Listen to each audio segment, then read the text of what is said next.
What you focus on.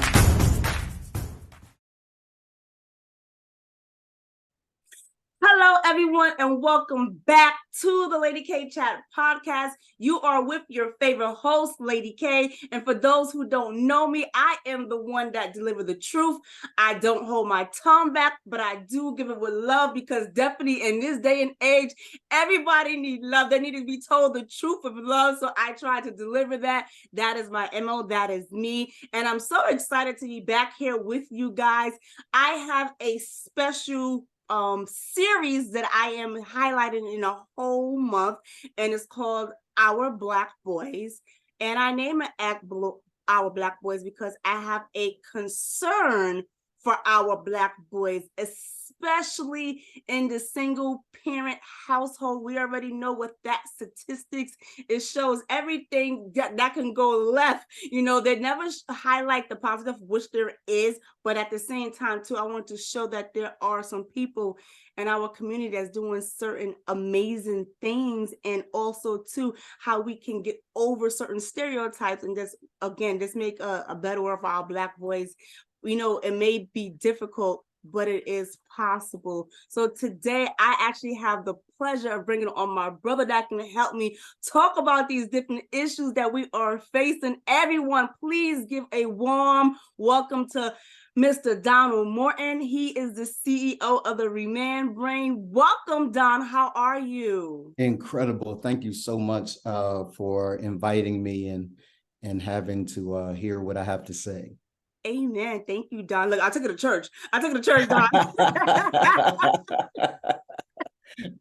Well, you know, we gotta have fun. You know, it's just so much going on in this world, right? With that being said, Don, you know what? A few months ago, I put this status on my Facebook, and I thought it was imperative, and a lot of people can really can really felt what I was saying. So I put it out there that, you know, of course, I would like to relocate because, you know, every point in your life, you want to relocate, right? So I was searching and I was just trying to figure out, you know, where can I go with me and my two boys? And then I came to the realization, and I said, no matter where I go with my two Black boys, they have a target on their back. Isn't that sad, Don? Yeah, it is. The good news is, though, that even though our society has kind of placed a target on Black men and boys, there is also a way to be able to be successful, to have our young men understand that the target that exists is real, but their power to overcome is even more real. Right. And so I attempt to make sure young men understand that the societal dilemma that we're in is no excuse for failure, right? We have every responsibility, right and responsibility, to continue to thrive and to overcome the obstacles that are presented before us. That is the challenge for every single young man. And here's the good news. The good news is these young men out here right now are bold and fearless. If we could somehow direct that fearlessness and that boldness in a way that is positive and that would yield results, we would see a society that is very, very different than the society we see today. Absolutely. And I love how you put that concept in, about rechanneling energy, right? Because that's what it's all about. That's what these young boys need to know, those type of skills, right? Those coping mechanism. And I'm happy you said that, because I want to talk specifically, like I said, to the single moms, the mom who might be working one or two jobs just to keep her household afloat. She might not be in the home as much, and she's trying to figure out, Dad, what can I do with my two boys? So while I am working, trying to provide for them, put a roof over their head, I hope they don't get into the wrong things in the streets. You know, what can she do on a daily basis just to redirect her son's energies? Yeah. So I love your opening, because your opening said we're gonna keep it honest and we were gonna keep it a buck. And I gotta say something here that may scratch the audience a little bit. Okay. But I'm seeing it more and more. Here's a part of the things that we have to begin to do as adults. Um, our children need their parents to be adults. Right. And what that means is that this isn't about the breakup you had 10 years ago. This isn't about, the arguments that you have. You did me dirty, I did you dirty. At the end of the day, this is now about the child Right. that is in the middle of the relationship. And I want to challenge mom. And I'm going, many will come for me for this, but I want to challenge mom. And I want to challenge mom to think about what it might look like and what it might mean for dad to be far more involved Mm. with your child and with you, right? And the reason for that is, in relationships are twofold. It's a part of the reason why we have men and we have women, right? It's a part of the reason why in a household, even if not in the household, men still need to be involved and women need to be involved. There is a particularly nurturing spirit that women have that are absolutely necessary for the child's development. But there's also purpose and principle that a man brings to a house that cannot be overlooked as it relates to its unique value that he brings to the house. If we would learn to respect and honor the different unique contributions that we brought to the household, and she didn't try to change dad and dad ain't trying to change her, and understand that in a compartmentalized kind of way, each brings something really, really unique and special to the relationship, then the child ends up growing up in a very balanced situation.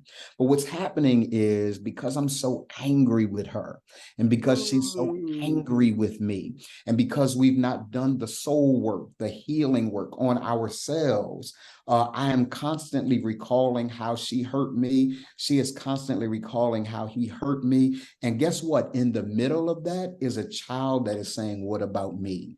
Right. Right. So I challenge sisters all the time. I'm always challenged when I hear a sister say or a child say, "I don't have a father." Of course you have a father. Now, if that father is abusive, yeah, that's hands off. If that child or if that father is dead, obviously he can't do anything about that. Right. But if that father is alive, even if that father is incarcerated, if that father is alive, that father has still a unique contribution that he can bring to that family that oftentimes gets overlooked. We developed a society now that suggests dad is unnecessary. And it's a part of the reason why our jails are overflowing, because Yes. society says dad is unnecessary. It's a part of the reason why our dropouts are happening at the rate that they're happening, because society says dad is unnecessary. I'm all for Black woman power, right?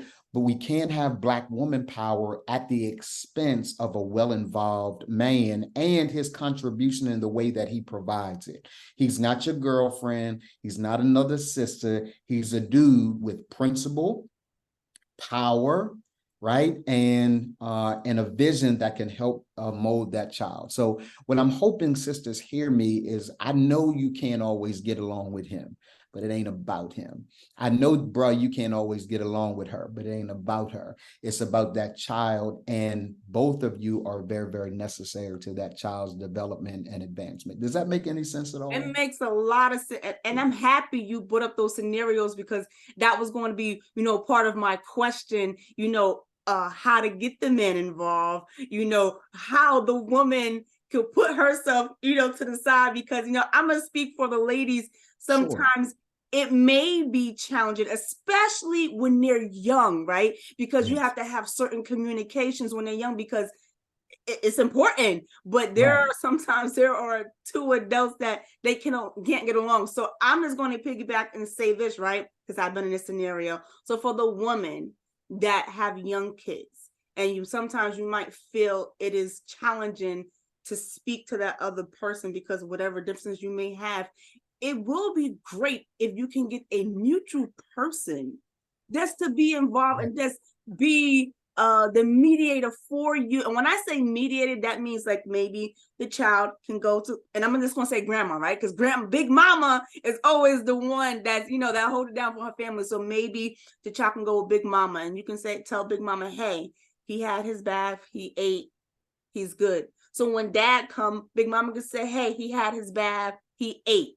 I think that's kind of like a great mutual exchange if that woman has that support, because let's be real, everybody needs that support. Because like you said, Don, everybody plays a part. So for the woman who's saying, I don't want to talk to him, that was a solution. So you can't say anything else, right? Yeah. But now you said something profound, and I know you experienced this personally. For the kid that don't have a dad, for the kid that their dad died at a young age, where do we go from there? How do we do that? What if this woman don't have brothers or cousins or uncles to be hands on hand? Where do she go? Yeah, I want to make sure everybody understands that statistically that is not the norm, right? It is not the norm for a young lady not to have a dad, or uncle, or brother, somebody that can pour into a child's life. But for those that do not, then there are always mentoring programs, big brothers, big sisters, those kinds of things where you can put a coach that is in sports and athletics, because most times parents think that athletics is about dribbling a ball and throwing a ball, right? Athletics is about building character. It's about developing character in a young man. So I want to make sure that mom understands that there are organizations out here that are designed to support you. I want to push a bit though, if I can.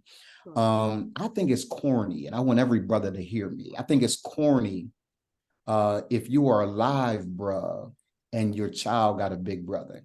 There's something wrong with the fact that you're alive and you are not involved with your child. Your child's got a big brother, your child's got an uncle, your child's got somebody like that. Because this is what I will tell you.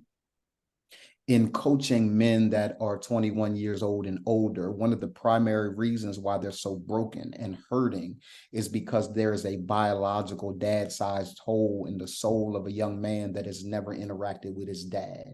And he asks himself the question over and over again, what's wrong with me? Why didn't he love me? Why isn't he around? Right? He ain't shit. He is. Yeah, he is. But he doesn't understand. And a part of the dynamic is the longer we take away from being involved with our kids, the more difficult it is to return. I've got shame, I got embarrassment, I got all these things going on that can make it really, really difficult for the child. But can I just talk to the sisters one more time? Go ahead. You can really, really help navigate it all by doing a couple of things. One is always speak well of dad.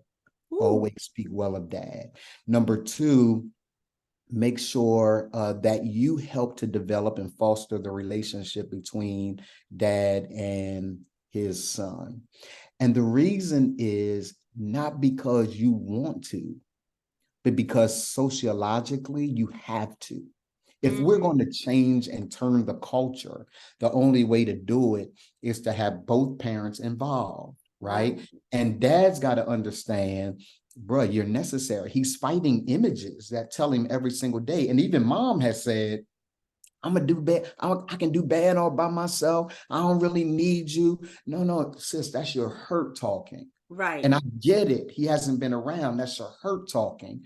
But the truth is you need him and he needs you and the child needs both of you. So that's what I mean when I say we got to develop some sense of maturity about it all and place our children at the center of the understanding and help them to kind of navigate the nuances that come with parents that are constantly at each other. And parents, listen to me, grow the hell up. This ain't about you. Grow the hell up. Make sure you can at least sit down, have an adult conversation. Because if mom is saying, I don't want to talk to him, yeah, I can only imagine what you're saying about him in front of your child. Right. If dad is like, man, I can't really deal with her, then I can only imagine, bro, what you're saying to your child about her in front of your child. So at the end of the day, there's a maturity that is necessary for us to be able to grow up so that the child gets everything the child's supposed to get. Let me break into something, because you dropped a jewel, and I observed this on both ends. Someone that most of you hear women say that, right? Like you said about the child, and I tell a lot of women all the time, be mindful of your words, because I'm gonna tell you one thing: when that child gets older, they will tell you, Mom, I remember you saying that about my dad. Yes. And you wonder why your child have these issues. Yes. Something we don't watch our tongue. And please believe me, I came a long way with mine, because I had to hold my tongue because I didn't want that to affect my child. But that's when you're in the conscious realm. A lot of people are not conscious of what they're doing, when they saying this stuff, and when they're around certain people. Like you said, Don, we really have to grow up. But then also too, I'm also seeing, at, not to put everyone in this category, but those young age group, when they are beefing with the dad, that group is like, oh God, please help them. However, a brother one day, and I think it dawned on him when I said this, he had his child, and he kept saying, your mother's a clown, right, in front of the child, and it really irked my spirit. And I said, and I think the problem is too, sometimes when people think their child is young, they don't understand. But what people don't realize, when you keep saying this repetitively over the years, it's a norm to you. Yeah. But you're not realizing the damages that you're doing to the child. Stop saying that about his mom. Yes. It's not cool for him to hear that with how you feel about her. That's your business. That's your beef. Yes. And they think, oh, they're young. They're young, but they're not stupid. That's like I told my ex one day. I said, your energy shows everything. When you come around, your energy changed because of your issues with me. But you can't say that because you think our son is young. He still didn't get it, but I still spoke it. Yeah. Yeah. And I just need brothers and sisters to get that concept. So I'm happy right now we are having that dialogue, because I think it's imperative, because we don't realize the effect that it has later down the line. Yeah. And brothers, I'm there's a way that I'm able to talk to brothers because I'm a brother. I'm a part of the fraternity. They understand me. I understand them. I am them. They are me. Right. So for brothers who are battling, man, I'm good. She don't need me. She's good. No, I heard that too. She does need you. And even as much as he says she doesn't, she does. Every man brings two things: purpose, principle. Right. Purpose and principle. Purpose, because there has to be a sense of direction that you help mold your child. Principle, because somebody's got to anchor things when things are going bananas and mom is emotional. Somebody's got to anchor in principle, and somebody's got to provide direction. The way that we are created doesn't mean mom can't do it. It just means that we are innately created and inherently designed to be able to provide direction and structure to our young men. And that is why they are wilding. There's you took us to church, right? Let me take you to church one time, right? There's a scripture that says, without vision, people perish. The word perish there means they cast off restraint and run wild. Right. Vision creates discipline.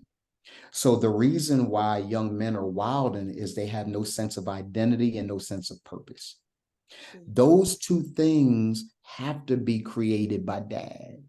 And that's why when a young man has never heard his father speak into his life to give him a sense of direction, speak into his life to give him a sense of identity, he's trying to find it.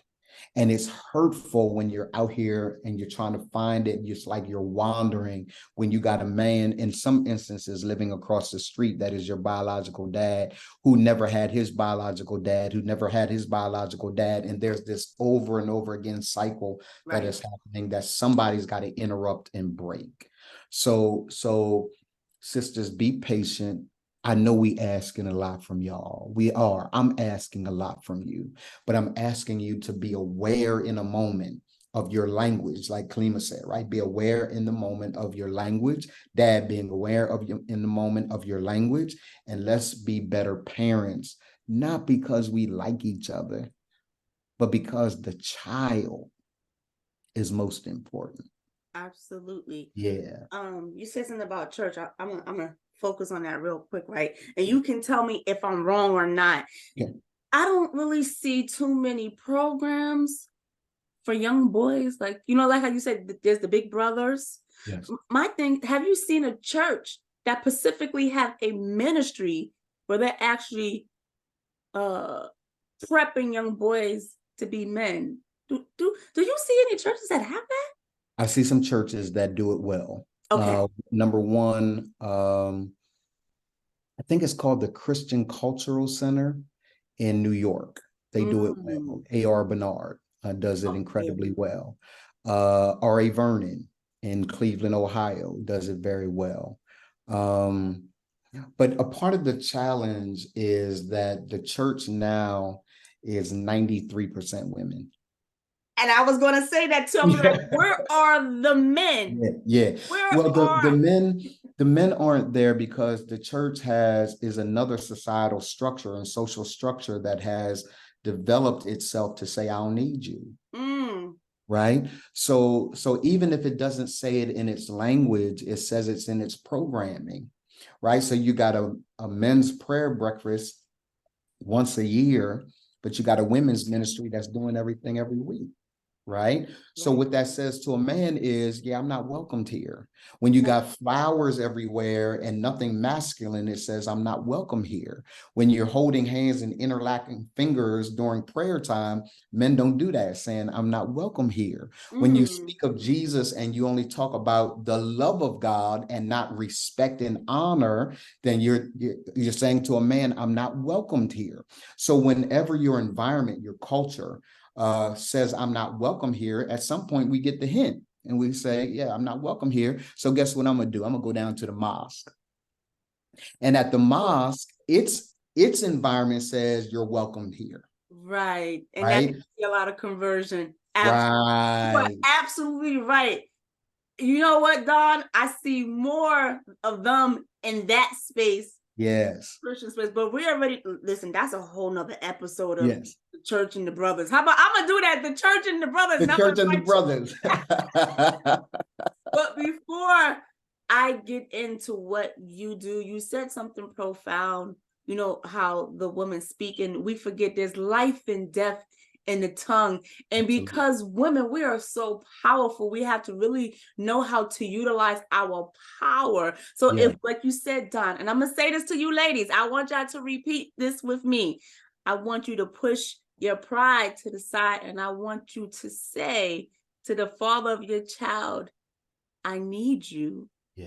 Because your son needs you. And I'm pretty sure if you can say it and you can display it, you might get aggravated with him. But if you continually push that to the side and continue to demonstrate that to him, because he needs to see it as much as he needs to hear, but I think he needs to hear it because we speak life.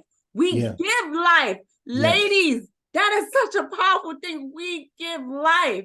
So know how to use it. And I think, again, Don, it goes back to exercising that type of behavior. And let me also give another nugget. I may have talked to you about this the last time we were together, right? But it's different language for different genders. Right. Ladies, you guys respond to love language, soft language, right? Language that is a nurturing language, right? Brothers respond, we don't respond to love language. We couldn't care less whether y'all love us. We care about whether y'all respect us. That part. Right? So there are a lot of sisters who don't have relationships with dudes because they continually disrespect him. And we don't know how to handle that because we can't put our hands on y'all. We can't bust y'all, right? There's some dudes that just lose it and do. Right. And I think that's a corny ass dude, Yes. right? But for the guys who are trying to withhold, trying to gather themselves, trying to bite their tongue, like, yo, you got one more time. That's him trying to gather himself. And so what I'm saying to sisters is that while you continue to tell him that you love him, that's not what he needs to hear. He needs to hear honor language, respect language, like, hey, I respect what you do. Even if that dude is only giving you $100 a month because that's all his check will do, say, hey, I honor you, King, for the $100 that you send here every month, right? It helps. And I know it's not a lot, right? But in order for him to do better and to really feel like he's necessary, you got to honor and respect him. And if you're unwilling to do that, then you get the results of a dude who feels dishonored and disrespected. If you ever look at the book, Post-Traumatic Slave Syndrome, Dr. Joy DeGruy addresses that very issue, right? So I'm just asking sisters, I know I'm asking ladies to have a heavy lift. I'm working on the brothers. I got them, right? I'm asking ladies to help me by not flying off, not popping off, because we don't respond to that well. We just don't. I'm not making it right, Kalima. I'm really not. Right. No, I understand. We don't respond to that well. If you give us some sense of dignity, allow us some sense of dignity. Yes, I may be a dishwasher. Yes, I may be picking up trash. Yes, I may be at McDonald's. No, I'm not balling out like your drug dealing boyfriend. I'm not him, but I'm trying. And stop looking at me like I'm an invoice, like I'm an ATM. Nah, I'm a real person with real feelings that doesn't want to feel like the only time my child wants to talk to me is when there's something I have in my hand to give them. Nah, I want to give myself to my child. And yes, there'll come a time where I need to make sure I handle my business financially. We teach guys that. But listen, just respect these brothers. It'll go a much further than you disrespecting them. Because disrespecting them is what we see our society has created in Black men today. We just need to be respected. That's why you walk on, you touch my sneaks, you bump into me. I'm like, yo, what's up? Right? It's me fighting for respect. Right. Right? It's not me against my brother, it's me against me. And when I don't have identity, and when I don't have clarity about purpose, who I am and why I exist, then that is going to be my response. So I'm working on brothers, but I'm asking sisters just to kind of give respect on credit because he desires it even when he don't deserve it. Absolutely. So now you're working on the brother. So real quick, before we go into what you do, I'm going to say this to the sisters. As you said before, we have to put our emotions to the side and we cannot compare and contrast what he makes, what he give you to him being a parent. Those are two different things. And like you said, meet him at his financial means and stop degrading him. Because there are a lot of women out there that do that. And I try to say, hey, stop doing that. You know what I'm saying? At least he's giving. Yes, it may be $50 a week. Thank you. That $200 a month can go into my child's future. I'm going to add into his college fund. You know what I'm saying? Again, we multiply. Yes. Right? We are the helpmate, so we can take that and utilize it. Yes, you may be pissed because you're not getting a certain dollar amount, but that still doesn't give you the right to degrade him because that has nothing to do with his relationship with his child. So with that being said, Don, tell us, what are you doing in the space of helping these young boys and men? Yeah, the best thing I can do for a young boy is to make sure his dad is around. And so the Remand Project only deals with guys 21 years old and older. We are, I think, developing collaborations with organizations that King's Aim is one of them in Alabama. That works with the younger population of brothers.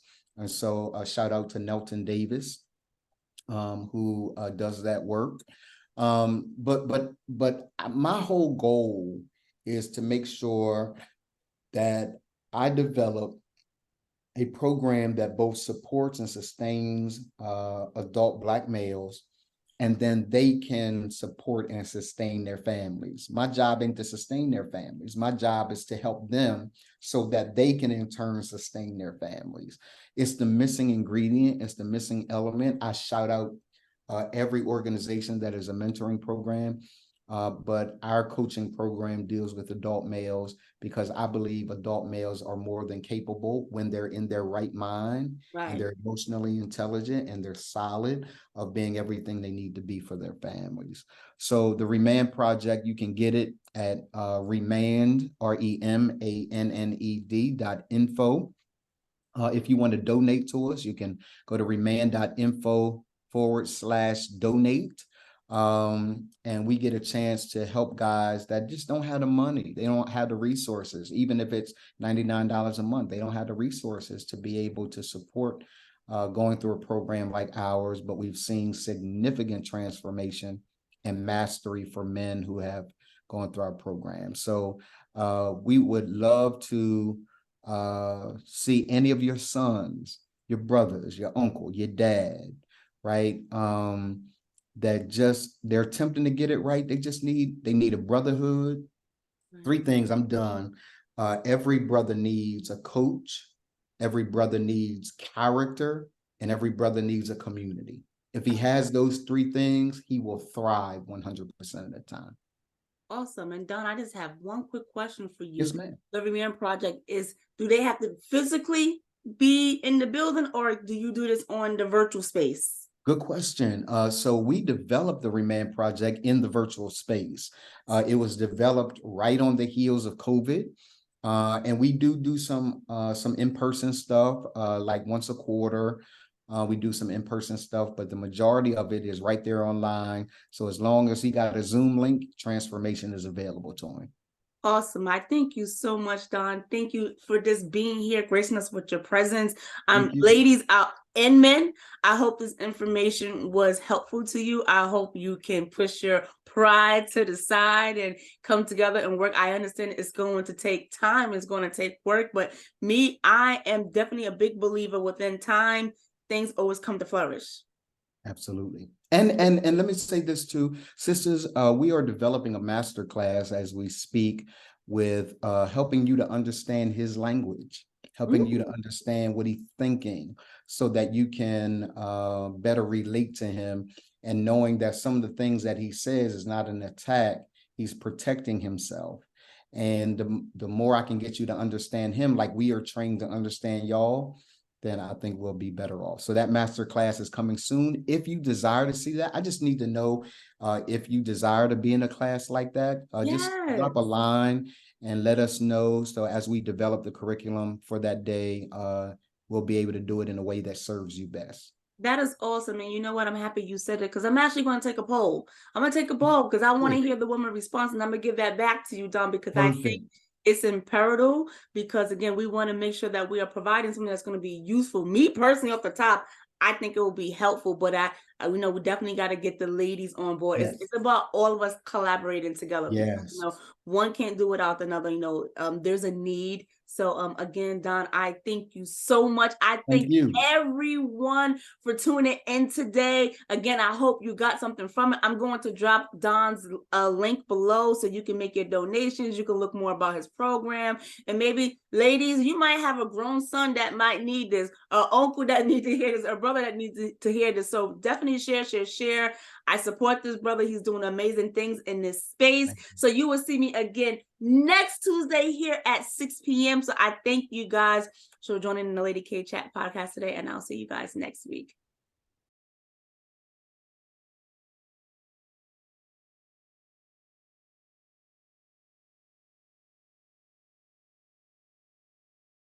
Lady K.